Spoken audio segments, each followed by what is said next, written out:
Recently my wife bought me a toaster for a gift. I've been wanting a toaster for a really long time, and all my memories of toasters are you use them to toast stuff like bread or bagels or even frozen waffles, right? And you put them in the slots and you press the the knob down and poof, you get toast a few minutes later. If it's too dark, you turn the button like back and make it lighter, and if it's too light, you turn the button the other way or the knob and it makes your toast, darker.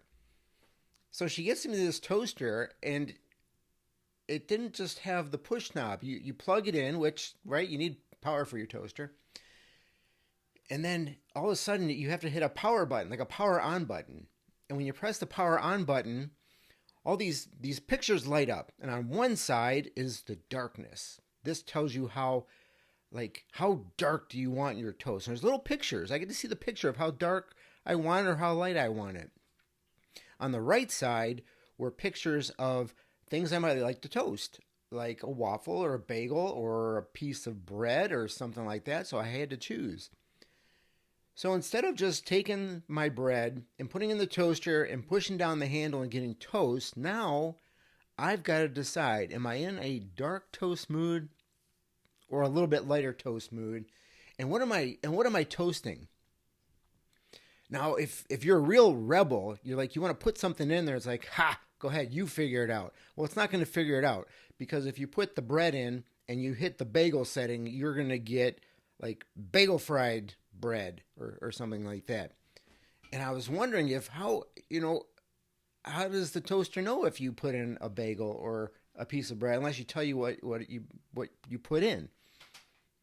And I say all that because when did all this technology happen with a toaster? Like, I don't know, as a kid when you were growing up, did you press buttons to make toast, or you just put the bread in or the stuff in, you push the knob down, and you got your toast? When did it start happening that we had to be so complicated about everything? Like, it worked great. What was the problem with the toaster when I just pressed the knob down and I got toast out of it? To the point where now I have to press a button just to turn on the lights that are going to show me what I'm going to put in that toaster, and there's going to be a decision made there. And then I had to read directions. I had to read directions on how to use a toaster. And it told me if I put in a bagel, I've got to put it in outside in or inside out or something like that, so that I get the insides toasted of my bagel, because I didn't want the outside toasted like I wanted the inside toasted. And I didn't give up. I got toast. Don't worry about it. I made it. But when did that happen? When did our toasters get so smart and so complicated? What was wrong with them so long ago? When did things get so complicated and stupid? Maybe I'm the only one. I'm overreacting to this, but I like things simple. I like them easy. I like them just, when you do one action, something happens. Very simple. For example, TVs.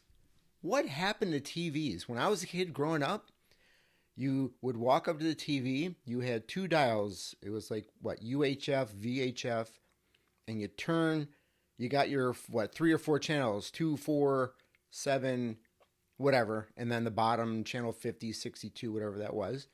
And you just turn the knobs. And what was really cool is as soon as you turn the knob, the channel changed. It was miraculous. It was very simple. Okay, so you had to get out of your chair. Boo-hoo. Nowadays, you have to get a remote control, and you have to have the batteries in, and heaven forbid if you don't have the right batteries or your batteries go out, because if they go out, there's really nowhere on the new TVs to actually hit a channel button, so then you got to go digging through drawers and find new batteries to put in your remote control, when you could have just got up off your fanny and just changed the channel. But what happened to TVs, where you turn them on, and now you're waiting for software update? Software update? What am I waiting for? Like, all of a sudden it says, well, you have to update your software. Oh, okay, well, I guess I'm getting all the nuclear launch codes, and then the top of the NORAD mountain is going to go up and down when I press different buttons. I just wanted to watch a TV show. Forget the fact there's 3 million channels out there. There's 3 million. Oh, now there's apps on your TV, right? So you can watch a different, I don't even know what you call them, a different streaming service or YouTube or wherever you want. It's like, look, I just want to sit down and maybe watch something for a little bit. And then I don't know about you, but when I press the remote, like now there's some kind of delay or something. I press the button and you've got to wait and you've got to wait. And then you get the spinny circle of death, right? It's thinking. It's thinking. My TV's thinking. Why is my TV thinking? I don't want my TV to think. I just want to turn something and something happens. And you know, in cars, what happened to cars? What was wrong with cars back in the 70s and 80s and maybe I guess the 90s? Right? You got in a car, you hit your gear shift, or you had something on the floor, or you had a manual transmission. And now you get in the car and there's binging and there's bells going off and there's things telling you what to do on the dashboard and your door's open, it's not open, and your seatbelt's on but it's not on. And then they give you a camera now. Now you have to have a camera because you can't get anywhere with the beeps. Your car has to tell you what's around you and what's behind you and what's under you and what's above you. Like there's like a satellite 10 feet over you, so you better move left because it's, you know, everything's going to start beeping. And then what drives me mental is that there are so many times when that thing beeps, like it beeps when something's close to your car, and then you look around like the old-fashioned way. You turn around, you look, you check all your mirrors and everything, and there's nothing there. It was like an invisible butterfly flew by some sensor, and it just totally went kahooey, right? So now you can't even move in the car without something going off, and all of a sudden things are pinging that aren't even there because the car is smarter than you, right? Everything, there you go. It's like a thinking toaster. Now you're driving a thinking car. And there's no such thing as like stick shifts and gear shifts and manual pedals. There's little knobs. Now I turn a knob and, you know, heaven forbid again, if your battery's out or something, it's like, what do you do? The knob doesn't work. There's no power to the knob to move the car. And, you know, and all I want to do is now I want to listen to the radio on the car. Well, you can't really do that because there's satellite and there's USB hookup and there's Bluetooth hookup and there's 30 million hookups. It's like I would just kind of want to hear a song, please. And now they tell us that your car is so smart and electronic that hackers can break into your car and basically drive it for you. Like a self-driving car. Can you imagine what would happen? All of a sudden, oh, no one's going to break into that. Well, now you have people, as soon as they find out the technology, they're going to learn how to drive your car with you in it. What happened to the simple little car? I put gas into it. I turned the key. It turned on. When I wanted the radio to go on, I just turned the knob up, and that I heard a click, and that would turn the radio on. And then there's a volume, and then you turn the volume, and then you would tune it to what you wanted it to do. So I don't understand who thought it was a good idea to make my car smart. And even computers today, when you know, years ago there was the Radio Shack TRS-80. They were the very basic computers, and what did they do? They played games, and you could do some stuff on them, like do math and do some programs and stuff like that. Now we have computers that do, I guess, everything. They're, you know, the smallest computer is more powerful than, you know, all of the NASA computers like that. So if you want to launch rockets in space, I guess you can because you're sitting in front of the launch computer, apparently. So same thing with computers. Before they were hooked up to the internet, and now we think we're so cool because we've got the internet. But now you've got to be sitting down here. You got to make sure Wi-Fi is working so that your computer is hooked up to the internet, unless you have an Ethernet cable, in which case you're already on the internet. But if your local provider goes out, or if a squirrel gets caught in their system or something and it flashes and explodes, that knocks out everything, and then your computer is basically back to nothing, and you just got to sit there and stare at it because all of a sudden you're not getting YouTube. Whereas back in the day, you didn't have an internet or anything like that. So now the computers are so smart they're stupid. So see, my speech is all kind of weird now because I just get a little bit flustered. It's like I just want things to work when they say they're going to work. When I flick on a white light switch, I want the light to go on. Is that asking too much? When I get in my car to drive, I have a vehicle now that when you get in, you can't turn the radio off. It's like on all the time. You can either hit a button and do something else, but it never really turns off. It's like, I never asked for that. Why did you give this to me? I don't want that. And how about a phone? Do you have a phone? Everyone has a phone. When we were growing up, the phone was on the wall or it was on it was a little table in the dining room. And when somebody called you and somebody was home, they would say, "Hello, may I speak to Mark?" "Oh, I'm sorry, Mark's not here. May I take a message?" "Yes, please tell him that Bob called and I'll call him later." "Okay." And you had a pad of paper and a pen there, and you would take a note and say, "Okay, Bob called at this time, and okay, cool."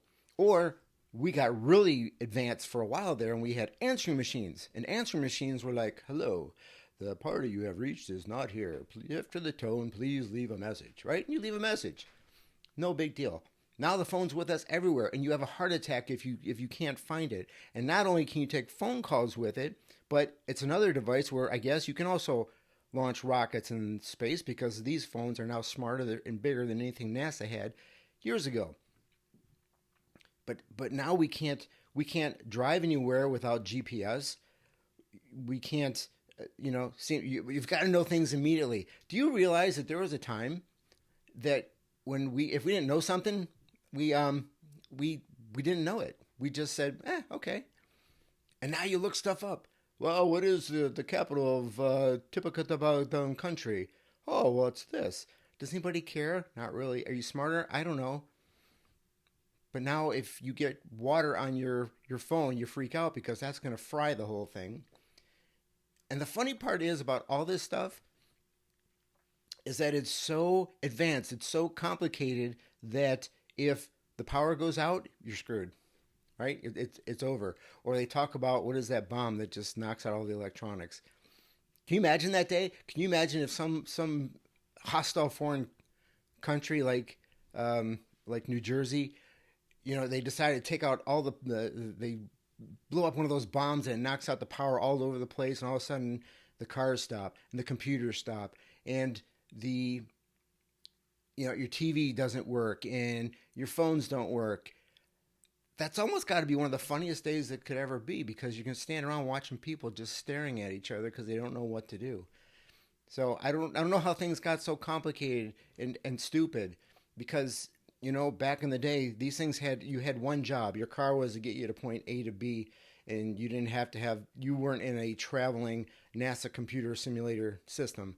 Your TVs just played a few channels because we didn't need 350 channels. We didn't want to watch a cooking channel about how to cook beaver feet. And, our computers just did basic stuff, and they helped us with, math and stuff, and we got to play games on them. So that was cool. And our phones were just to call people, not to, launch more rockets. Maybe we should start launching more rockets with all this stuff. That is until the power goes out. So maybe I'm the only one who just wants things to be a little more simple, because it seems like the more complicated and smart they get, the more stupid they get, and the more ridiculous they get, and the more time we spend waiting for things to just do what they say they're going to do.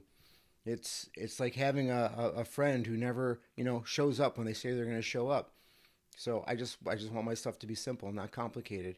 And I think that's really not asking too much.